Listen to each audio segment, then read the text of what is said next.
오늘 주신 말씀은 요한복음 13장 34절부터 35절 2절이 되겠습니다. 짧으니까 우리 함께 다 같이 읽을까요? 시작. 새 계명을 너희에게 주노니 서로 사랑하라. 내가 너희를 사랑한 것 같이 너희도 서로 사랑하라. 너희가 서로 사랑하면 이로써 모든 사람이 너희가 내 제자인 줄 알리라. 아멘. 아멘. 오늘의 제목은 새 계명이 되겠습니다. 예수님께서 십자가에 못 박혀 죽으시기 전에 사랑하는 제자들과 함께 자그마한 다락방 장소에 모여서 최후의 만찬을 하셨습니다. 거기에서 두 가지를 하셨는데 첫 번째는 제자들의 발을 씻겨준 일이었습니다. 또 하나는 예수님께서 떡을 떼어주면서 이것은 내 살이라, 잔에 포도주를 따라주면서 이것은 내 피 곧 언약의 피니라 말씀하시면서 이것을 영원히 기억하라, 또한 기념하라 라고 말씀해 주셨습니다. 그 후에 지금까지 하신 예수님의 모든 말씀을 종합하고 아름다운 감동을 주는 기가 막힌 새 계명을 주셨습니다. 아마 예수님의 말씀 중에서 가장 클라이막스 부분이 아닐까 생각되어집니다. 바로 34절입니다. 함께 천천히 다시 읽어볼까요? 시작. 새 계명을 너희에게 주노니 서로 사랑하라. 내가 너희를 사랑한 것 같이 너희도 서로 사랑하라. 이 새 계명은 예수님께서 지금까지 하신 모든 말씀을 요약한 가장 핵심적인 것이라고 말할 수 있습니다. 예수님이 주신 새 계명은 서로 사랑하라 라는 것입니다. 예수님이 하신 모든 말씀의 정점에는 사랑이 자리 잡고 있습니다. 모든 사랑으로 통하고 사랑을 위해서 존재하고 사랑을 목표로 합니다. 마태복음 22장에서는 35절 40절을 보면 율법교사 한 사람이 예수님을 시험하면서 질문을 했습니다. 선생님, 율법 가운데 가장 어느 것이 중요한 계명입니까? 이때 예수님께서 말씀하셨죠. 내 마음을 다하고 목숨을 다하고 뜻과 힘을 다해서 주 너의 하나님을 사랑하라. 그것이 으뜸되는 계명이고 둘째도 이와 같으니 내 이웃을 내 몸과 같이 사랑하라. 둘째도 이와 같으니 한 것 보면 하나님 사랑과 이웃 사랑이라는 것은 동시적이라는 것입니다. 사랑은 어떤 교리나 율법보다 크고 어떤 사상이나 철학과도 비교할 수 없는 최우선이라고 말씀하셨습니다. 우리가 말씀을 받을 때에 율법적으로 받는 사람이 있는가 하면 은혜와 사랑으로 받는 사람이 있습니다. 율법적으로 말씀을 받는 사람은 하나님의 일을 최우선적으로 하는 것이 하나님을 사랑하는 것이라고 생각하고 다른 일들은 어떨 땐 무시하기도 하고 또 뒤로 미루어 버리기도 합니다. 우리가 신앙을 갈 때 너무 편협하게 치우치면 결국 고독해질 것입니다. 제가 아는 어느 자매가 아주 엘리트 자매인데 신앙이 참 좋아요. 그래서 어느 형제를 만나서 교제를 하기 시작했는데 그 형제도 굉장히 엘리트예요. 미국 대통령이 하면 통역을 담당하는 친구니까 엘리트 아닙니까? 근데 그 친구는 교회는 다니지만 좀 초신자입니다. 그 두 분이 이제 교제를 하는데 이 자매는 믿음이 좋아요. 그러니까 이 자매가 말끝마다 하나님이 이렇게 하라 해서 이것이 하나님의 뜻인 것 같아서 하나님이 날 거기 가게 해서 계속 말끝마다 하나님이 들어가는데 그 남자가 감당을 못하는 거예요. 이 초신자가. 그래서 결국 헤어졌습니다. 항상 너무 편협이 되면 문제가 생기고 바란스가 좀 맞아야 됩니다. 우리가 기독교와 교회라는 이름으로 많은 일을 행하고 있는데 이를 농축해서 말하면 하나님을 사랑하고 인간을 사랑하라는 것입니다. 이 세상에 사랑보다 더 높은 사상은 없고 사랑보다 더 큰 철학도 없고 사랑보다 더 높은 가치가 없음을 성경은 말씀하고 있습니다. 사랑은 하나님의 본성이고 또한 죄는 인간의 본성입니다. 요한일서 4장 7절 8절 보면 이런 말씀이 있습니다. 함께 우리 읽어보실까요? 시작. 사랑하는 자들아, 우리가 서로 사랑하자. 사랑은 하나님께 속한 것이니 사랑하는 자보다 하나님께로 나서 하나님을 알고 사랑하지 아니하는 자는 하나님을 알지 못하나니 이는 하나님은 사랑이시라. 하나님을 빼놓고 사랑을 이야기할 수가 없습니다. 또 사랑을 빼놓고 하나님을 얘기할 수가 없습니다. 하나님 니콜 사랑입니다. 우리 자신을 돌아볼 때 가장 결핍되어 있는 것이 사랑입니다. 우리가 여러 가지 일을 하고 있지만 내면을 들여다보면 털끝만큼한 사랑도 찾아보기 어려울 정도로 마음이 각박해져 있습니다. 사랑은 낭만이 아니며 감정이 아니고 사랑은 행동이고 희생입니다. 자기 실천입니다. 그 사랑은 알면서도 내가 손해보고 기뻐하는 것입니다. 고린도전서 13장 4절 7절에 보면 사랑에 대한 정의가 나와 있습니다. 제가 한번 천천히 읽을 테니까 여러분 거기에 해당이 되나 안 되나 한번 좀 체크해 보시기 바랍니다. 사랑은 오래 참고 사랑은 온유하며 투기하는 자가 되지 아니하며 사랑은 자랑하지 아니하며 교만하지 아니하며 무례히 행치 아니하며 자기의 유익을 구치 아니하며 성내지 아니하며 악한 것을 생각지 아니하며 불의를 기뻐하지 아니하며 진리와 함께 기뻐하고 모든 것을 참으며 모든 것을 믿으며 모든 것을 바라며 모든 것을 견디느니라. 성경은 이렇게 사랑을 정의하고 있습니다. 예수님이 주신 세 계명은 서로 사랑하라. 내가 너희를 사랑한 것 같이 너희도 서로 사랑하라. 말씀입니다. 구약의 계명은 하나님을 사랑하고 사람을 사랑하는 것인데 예수님이 주신 세 계명은 서로 사랑하라는 것입니다. 어쩌면 우리는 사랑하기보다는 시기하고 미워하는 사람이 더 많을지 모르겠습니다. 누군가 내게 상처를 준다면 또 나를 무시하거나 멸시한다면 은근히 그 사람에게 좀 좋은 일은 일어나지 않았으면 좋겠다 이렇게 생각할지도 모르겠습니다. 그렇게 생각하면 우리 회개하고 순결한 마음을 가지셔야 합니다.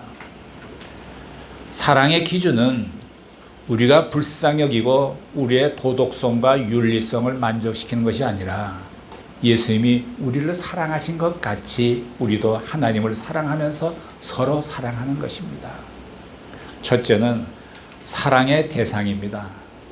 구약에서는 사랑의 대상엔 이방인이 제외되어 있습니다. 유대인끼리 사랑했습니다. 부모가 자식을 위해 어떤 상황에서도 참을 수 있는 것은 가족이기 때문입니다. 남의 자식을 위해서는 상관없어 하는 것과 같은 이치입니다.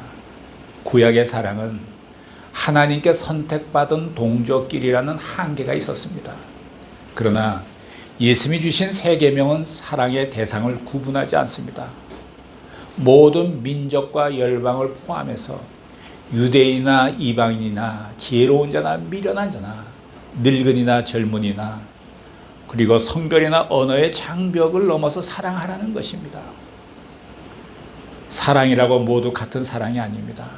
우리가 하는 사랑과 하나님이 하시는 사랑은 차원이 다릅니다.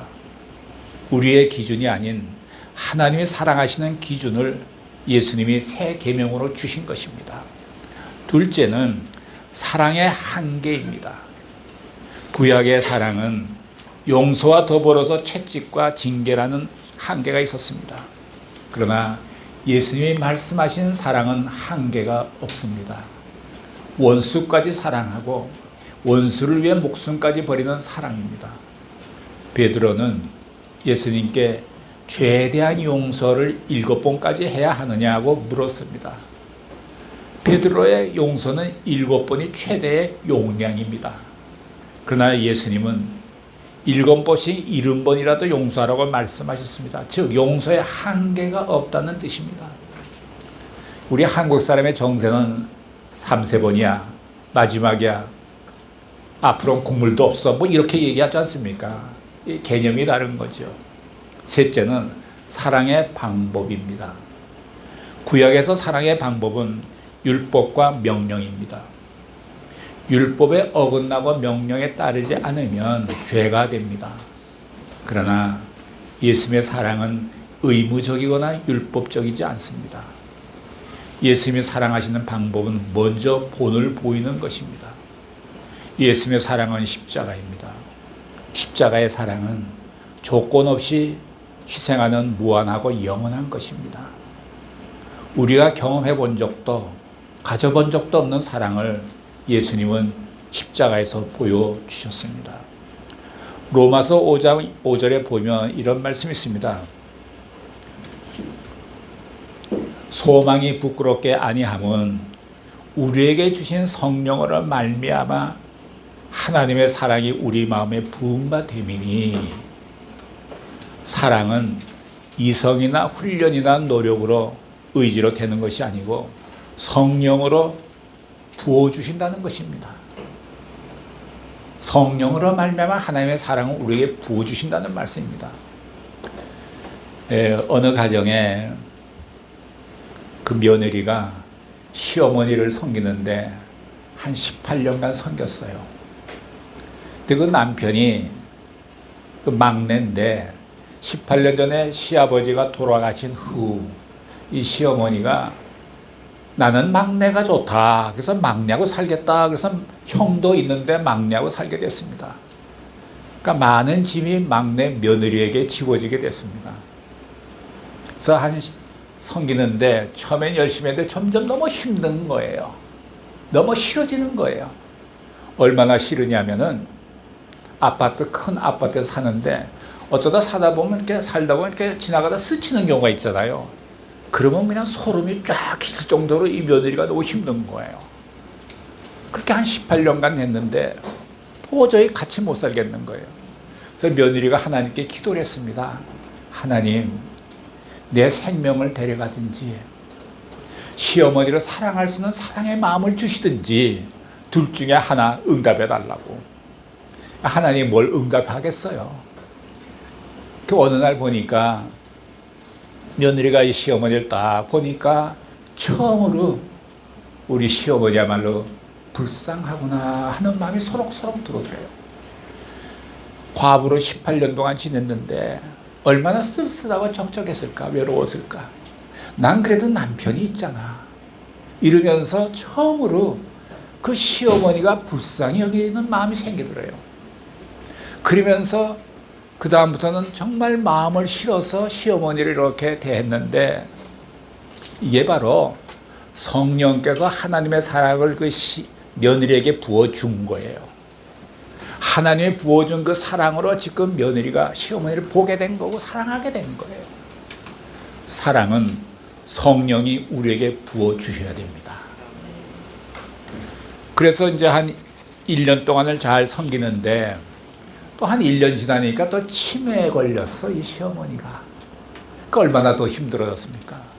그래도 그렇게 사랑스럽더래요.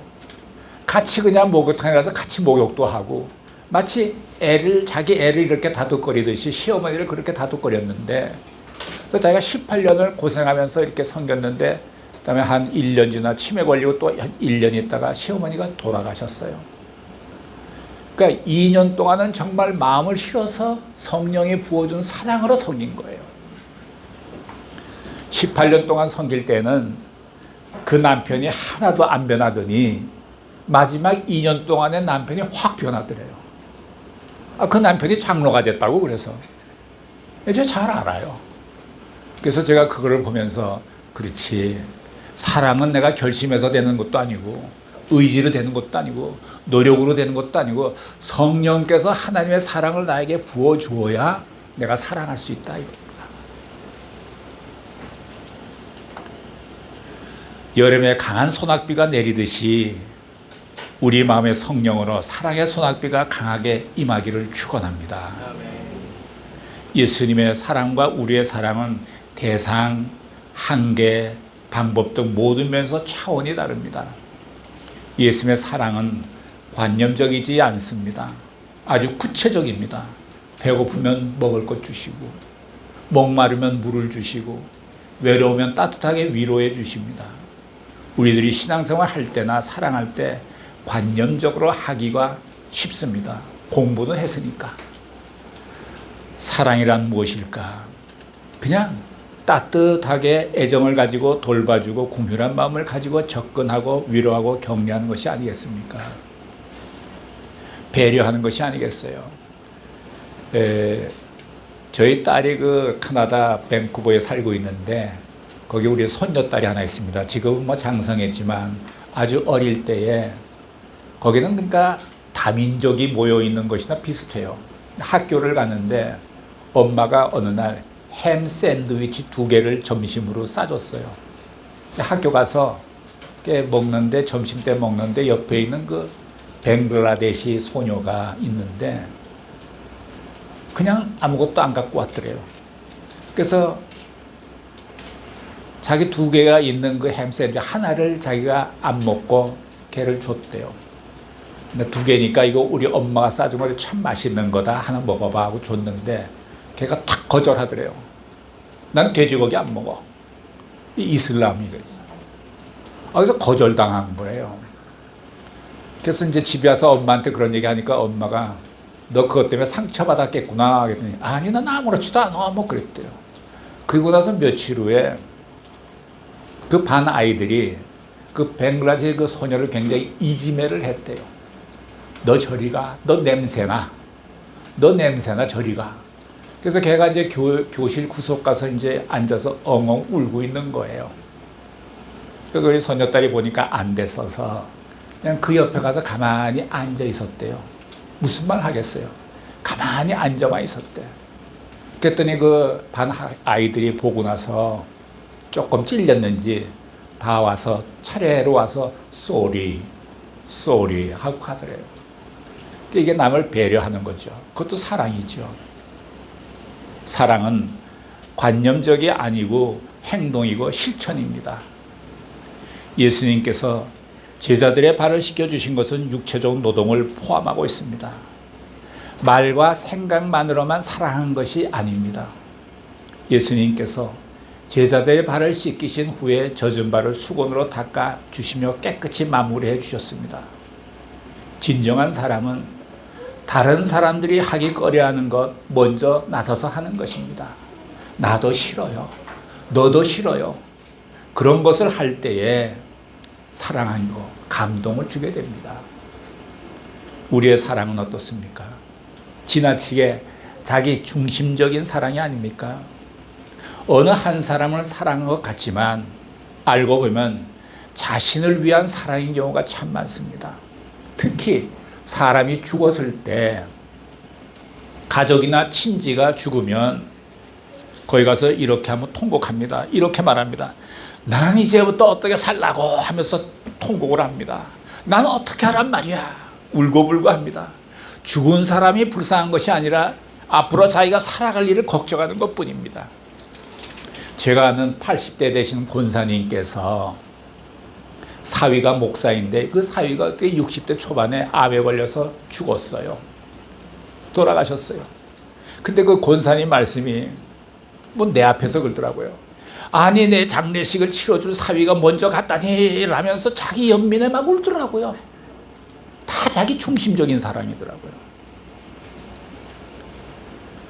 내가 누군가의 어려운 형편을 알고 도와드립니다. 도움을 받은 자가 평생 동안 갚지 못할 것을 알면서도 도와주는 것이 진정한 은혜를 베푸는 것입니다. 언제는 내게 뭐가 오겠지? 그는 거래하는 거죠. 사랑을 알면서도 손해보는 것입니다. 근데 손해보면서 기뻐하는 것입니다. 사람에겐 사랑할 능력이 없지만 하나님이 우리를 사랑하셨기에 우리도 서로 사랑하는 것이 마땅합니다. 우리도 사랑할 수 있습니다. 그런데 조건이 있습니다. 하나님의 사랑을 받아들일 때 하나님이 나를 사랑하신다는 것을 인정할 때 나도 사랑할 수가 있습니다. 하나님이 확실히 나를 사랑하시는구나 라고 내가 전율감을 느끼면서 감탄할 때 나도 비로소 하나님을 사랑할 수가 있습니다. 사랑에 문제가 생기는 것은 하나님의 사랑으로 사랑하지 않고 내 방식, 내 힘으로 사랑하기 때문입니다. 사랑은 성령으로 부어주시는 것입니다. 얼마나 감사하고 다행인지 모르겠습니다. 인간의 사랑은 가는 말이 고와야 오는 말이 곱다. 기브 앤 테이크식입니다. 인간의 사랑에는 조건이 있습니다. 그러나 예수님의 사랑에 대해 사도 바울은 새롭게 고백하고 있습니다. 믿음, 소망, 사랑 이 세 가지는 항상 있을진데 이 중에 제일은 사랑이라고 했습니다. 베드로 후서에 보면 사랑은 모든 실수와 허물을 덮어주고 율법의 완성이라고 말씀하셨습니다. 우리는 모든 말을 잊어버려도 괜찮을 것 같아요. 그러나 오직 한 가지 서로 사랑하라는 말씀은 절대로 잊어서는 안 됩니다. 무슨 일이든지 어디서든지 누구를 만나든지 서로 사랑하라는 말은 반드시 기억해야 합니다. 하나님의 사랑과 이웃 사랑은 성경 전체를 꿰뚫는 메시지입니다. 아담이 선악과를 따먹은 것은 하나님의 사랑을 배반한 것입니다. 가인이 아벨을 죽인 것은 인간을 사랑하라는 명령에 대한 배신입니다. 구약에 하나님이 이스라엘 백성들을 포로로 잡혀가게 하시고 이방인들에게 수치를 당하게 하신 것은 미움과 분노 때문이 아니라 결국 그들을 회복시키려고 하는 사랑 때문이었습니다. 어떨 때는 고난과 불행을 견디는 것은 성숙한 어른이 되어가는 것입니다.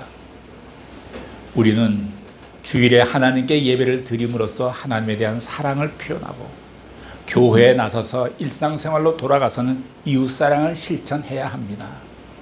다음은 35절을 함께 보시겠습니다. 35절 시작. 너희가 서로 사랑하면 이로써 모든 사람이 너희가 내 제자인 줄 알리라. 여기서 그리스도인과 제자의 차이점을 발견할 수 있습니다.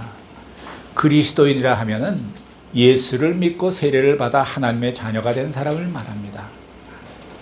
예수님의 제자는 제자 훈련받은 사람을 말하는 것이 아니라 예수님이 사랑하신 것 같이 서로 사랑하는 사람을 말합니다. 일정한 단계를 거쳐야 예수님의 제자가 되는 것이 아니라는 뜻입니다. 교회에서는 제자 훈련을 열심히 시킵니다. 우리 누이가 교회에서 제자 훈련 받는데 그 집에 상이 났어요. 상이 났으면 다 들러붙지 않습니까? 근데 상이 나더라도 와서 공부해야 된대요. 제자 훈련에 참여해야 된대요. 그래서 속으로 야, 율법도 이런 율법적이 있을까? 또 어느 부인이 아기가 열이 펄펄 나서 그날 교회 갈 수가 없는데 전화가 와서 왜 안 오냐고. 여차에 자서 내가 못 가겠다고. 아, 그러면 이불로 애를 둘러싸서라도 교회를 와야죠. 이렇게 말하는 전도사도 있더라고요. 험하더라고요. 그래서 이게 과연 사랑인가 생각할 때 참 의심이 가요. 간혹 보면 그 혹독한 제자 훈련의 일정한 단계가 은혜로 예수를 믿게 되었는데 오히려 율법적인 사랑으로 만드는 사람으로 만드는 경향도 있을 수 있습니다. 사람들은 종교심이 있어서 잠깐 사이에 율법주의로 흘러가고 그것이 거룩이고 의로운 것이고 참된 믿음이라고 착각합니다. 저는 가끔 보면 어느 교회 목사님 이렇게 설교 듣는데 사람이 굉장히 많이 모이는 교회예요. 그 목사님 이렇게 설교를 내가 유튜브로 보면 굉장히 야단치는 설교만 해요. 엄청나게 야단쳐요. 근데 사람은 많이 모인단 말이에요. 그래서 내가 저렇게 야단치는 설교를 들으려고 저렇게 사람들이 많이 모이나. 내가 생각을 해봤어요. 아, 사람들은 속성이 율법을 좋아하는구나. 자기도 모르게 율법을 따라가는구나. 은혜로 우리는 구원받았는데 자꾸 율법으로 가는 거예요. 그렇게 되면 은혜와 사랑에서 멀어지게 되면 율법적으로 따라가면 교회에서 봉사를 해도 기쁨이 없고 금방 피곤해지고 일이 생기면 남의 탓을 자꾸 말하게 되고 얼굴은 굳어갑니다. 처음 가는 교회의 성도들의 모습을 보면 이 교회가 율법적으로 목회하는지 은혜와 사랑으로 목회하는지 금방 알 수가 있습니다. 제가 가끔 얘기합니다. 어떤 교회가 좋은 교회냐? 저는 그렇게 생각해요. 그 교회 갔는데 성도님들 얼굴이 다 밝고 미소진 얼굴이고 참 좋더라. 그런 건 좋은 교회예요. 어느 교회 갔더니 굉장히 얼굴이 굳고 약간 무서운 듯해 보이고 굳어 있어. 말 붙이기가 너무 어려워. 이런 교회는 좀 지나치게 율법적이거나 지나치게 전통적인 교회가 아닐까 이렇게 생각을 해요. 여러분 서로 얼굴을 보라고 말씀은 안 드리겠습니다. 얼굴에 우리가 미소가 있어야 되죠. 여러분 얼굴의 미소는요, 아름다운 미소는 어둠을 녹입니다. 차디찬 마음, 굳어진 마음을 녹이는 것입니다. 그런 교회가 좋은 교회죠. 우리가 예수님의 참된 제자라는 것을 확인하고 증명하는 것은 예수님에 대한 믿음을 고백하고 세례받는 데 그치는 것이 아니라 서로 용납하고 용서하며 사랑하며 하나가 되는 것에서 예수님의 제자임을 알게 된다고 말씀하셨습니다. 예수님의 제자라고 하면서 서로 싸우고 분열하고 미워한다면 주님의 제자가 될 수 없습니다. 너희가 서로 사랑하면 이로써 모든 사람이 너희가 내 제자인 줄 알리라. 예수님이 최후의 만찬에서 주셨던 메시지는 서로 사랑하고 존경하고 섬기고 격려하는 것입니다. 제자 훈련이 없었다고 할지라도 사랑과 용서와 봉사와 헌신과 섬김이 있으면 예수님의 제자임을 나타내는 것입니다. 교회의 본질은 서로 사랑하는 데 있습니다. 우리가 아무리 어렵고 힘들어도 예수님이 주신 서로 사랑하라. 이 세 계명을 기억하고 삶에서 그대로 실천하시기를, 그런 여러분 되시기를 예수님의 이름으로 축원합니다. 아멘. 기도하시겠습니다. 사랑하시는 하나님 아버지, 사랑에 대해서 털끝만큼도 몰랐던 저희들에게 하나님의 사랑으로 인해 사랑에 눈뜨게 하여 주셔서 감사합니다. 한 공동체, 한 지체로서 우리 모두가 서로 사랑하게 하시고 예수님의 제자의 모습으로 살아가도록 인도해 주시옵소서. 간절히 구합나니 성령으로 말미암아 우리 모두에게 하나님의 사랑을 부어 주시옵소서. 예수님의 이름으로 기도드렸습니다. 아멘.